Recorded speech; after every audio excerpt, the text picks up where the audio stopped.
Some self-help book can truly change your lives, but the key lies in how you read them.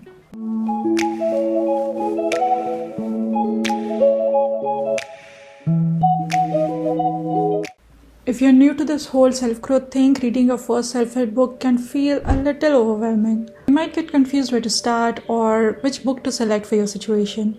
There could be so many quotes, so many promises, and yet after finishing the book, you might feel exactly the same.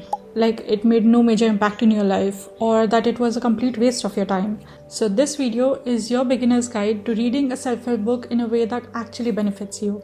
Now, if you think about it, the first problem is choosing the right book. There are basically three types of self-help books: inspirational, conceptual, and transformational. Within inspirational books, there are books like You're a Badass or The Mountain is You, which hypes you up and reflects your feeling. They're like reminders to your power. So when you feel self-doubt or need a personal cheerleader, these are the kind of books you need. They're also good when you're about to begin a new chapter in your life, like a new job in a new city or post-breakup. They work well as an emotional reset button. Now let's talk about conceptual books. Some examples for it would be Atomic Habits or Mindset that explain psychological models. You can read these when life feels somewhat stable, but you want to understand patterns and systems of your own behavior. They work well when you're in curious student mode and you have the bandwidth to analyze ideas.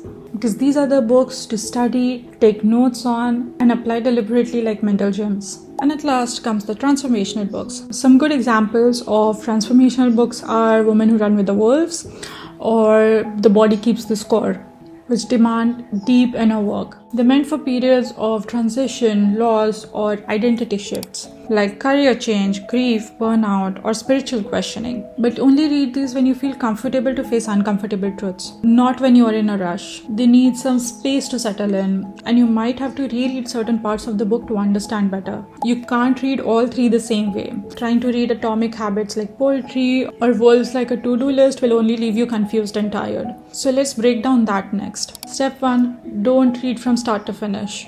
When you start a self-help book, don't rush to the first page. First, read the table of contents.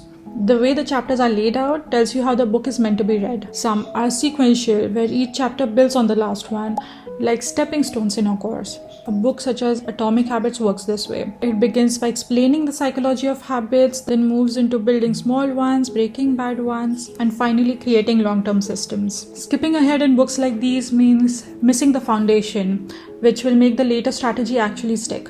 Other books are modular, like toolkits instead of courses. Each chapter stands on its own, so you can flip to whatever feels the most useful for you right now. Think of The Subtle Art of Not Giving an F or Brené Brown's Daring Greatly. You don't need to slog through every page. You can directly jump to the pages that feel relevant to you, like confidence, energy, or boundaries if that's what you're struggling with today. The trick is simple. If the book feels like a course, take it step by step.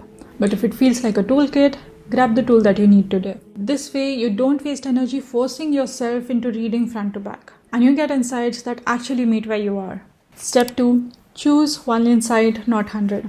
One of the biggest mistakes that people make with self-help books is trying to read them like textbooks. You don't need to highlight every line, scribble notes in the margin, and end up drowning in information overload. There's no need to remember every clever sentence or motivational story. Self-help works through repetition and application, not through the sheer volume of knowledge. So after each chapter, pause and check. What's one idea here that you can actually try this week? That's it. It could be a sentence that really struck you, a mindset shift you want to test, or just a small habit that you're ready to practice. Highlight that one quote or step, write it down somewhere visible, and put it into action. The rest of the chapter is not lost. It's there for later. But by focusing on a single takeaway, you're making sure that the book actually changes something in your daily life, instead of just living in your head. Think of it like going to the gym. You don't try to master every single machine on day one. You pick a muscle group, you train it consistently, and over time it gets stronger. Self-help books work exactly the same way. When you reduce each chapter to one experiment, you avoid overwhelm, you build momentum, and create repetition that makes ideas stick. The rest of the insights will be there when you're ready, but the one you apply now is the one that's going to make a difference. Third, reflect with a real question. This is optional. If you're journaling with the book, don't just copy quotes from it. Rewrite the lessons or reminders from that chapter in your own words. Because when you add your own thought and life experiences to a learning, it becomes much richer in depth and understanding.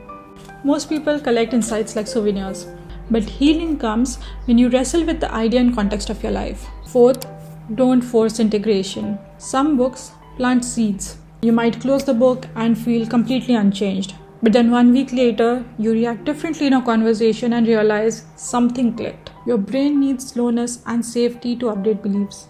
Let the material settle instead of trying to do everything. Step 5. Look for self-help burnout. This is so real.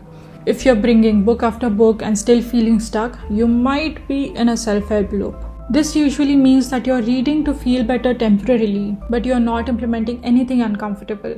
That's okay. It's just a sign to pause and focus more on practice instead of pages. Growth is not about reading more, but reading better. So here's your final checklist to reading a self-help books as a beginner.